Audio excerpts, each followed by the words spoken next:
ان ناموں کو اس طرح بیان کیا گیا ہے کہ هو اللہ الذی لا الہ الا هو الملک القدوس السلام المؤمن المحیمن العزیز الجبار المتکبر سبحان اللہ عما یشرکون.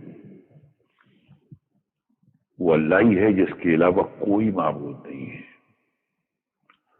یہ لفظ ہمارے بھائیوں کو سمجھنا بہت ضروری ہے کہ دنیا میں عبادت، کسی کو ماننا، کسی سے کچھ مانگنا، کسی کے سامنے سر جھکانا، وہ صرف اللہ کے لیے ہے کہ اللہ نے اپنے لیے مخصوص کر دیا ہے.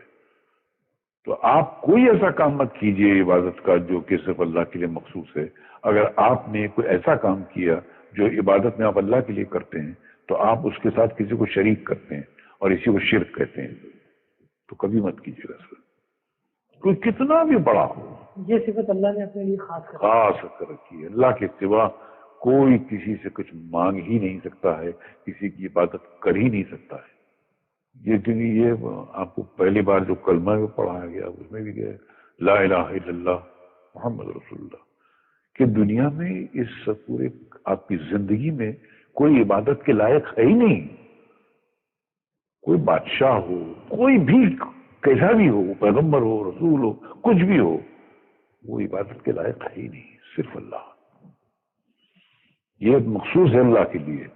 اور اگر کسی نے بھول سے کسی سے مانگ لیا، کسی کے در بارگاہ میں جا کر کچھ مانگ لیا، تو اس نے اس کام میں عبادت کے ڈپارٹمنٹ میں اس کو اللہ کا شریک کر دیا سر. تو پھر اللہ نہیں بخشے گا سر. ارے اللہ تو کیا اس کے فرشتے نہیں بخشیں گے، وہ پورے جلال میں آ جاتے ہیں. تو اس لیے انسان اپنے آپ کو تباہی سے اگر بچانا چاہتا ہے تو کبھی بھی وہ اللہ کی عبادت میں کسی کو شامل نہ کرے.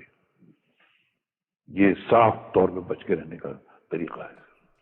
یار اللہ تعالیٰ بے نیاز ہے، اس کو کوئی پرواہ نہیں. پوری زندگی کوئی یعنی کس لیول کی زندگی گزارتا ہے، آخری وقت میں اللہ تعالیٰ ایمان کی دولت دے دیتا ہے. اور بعض اوقات بندے پوری زندگی لوگوں کو دھوکہ دیتے ہوئے دین کی زندگی گزارتے ہیں اور مارے جاتے ہیں، حالانکہ وہ دیندار نہیں ہوتے، وہ دنیا دار لوگ ہوتے ہیں. ایک آسٹریلین نیو مسلم بتاتا ہے کہ میں، بڑی لمبی سٹوری ہے اس کی، وہ کہتا ہے میری زندگی میں 2-3 ایسے واقعات اوپر تلے ہوئے جس سے مجھے یقین ہوا کہ زندگی موت کا مالک اللہ ہے. وہ کرسچن تھا تو بعد میں مسلمان ہوا. وہ کہتا ہے جی ایک میری زندگی میں واقعہ یہ ہوا کہ میں یعنی ڈرائیونگ کر رہا تھا، فل سپیڈ پہ جا رہا تھا ٹین ایج میں، اور کہتا ہے سامنے سے ایک ٹرک آ گیا اچانک. تو کہتا ہے میں نے آنکھیں بند کر لی کہ بس اب تو آخری وقت ہے. کہتا ہے ٹرک گزر گیا، مجھے کچھ بھی نہیں ہوا. کہتا ہے مجھے نہیں پتا یہ کیسے ہوا، نہ میں نے اسٹیئرنگ موڑا نہ کچھ ہوا. کہتا ہے بہرحال اس ایک لمحے کے اندر کہتا ہے مجھے اپنی زندگی کی کئی ایک چیزیں آخری وقت جب بندے کو آتا ہے نا تو کہتا ہے مجھے اپنی زندگی کے کئی واقعات ریمائنڈ ہونے شروع ہو گئے کہ اب تو میری موت آ گئی ہے، میں نے تو یہ برائی بھی کی ہوئی ہے، یہ برائی بھی کی ہوئی ہے، یہ برائی بھی کی ہوئی ہے.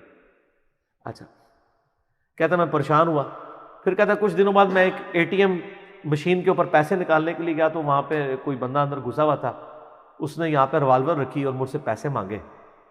تو کہتا ہے میں نے اس کو پیسے نہیں دیے تو اس نے وہ پسٹل چلائی.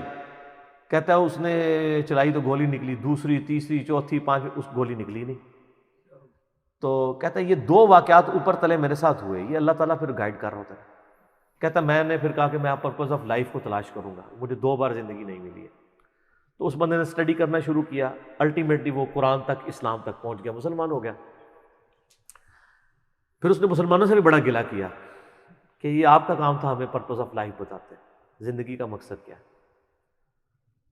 تو وہ کہتا ہے کہ میری ایک نانی تھی نا، ان کی عمر 80+ تھی.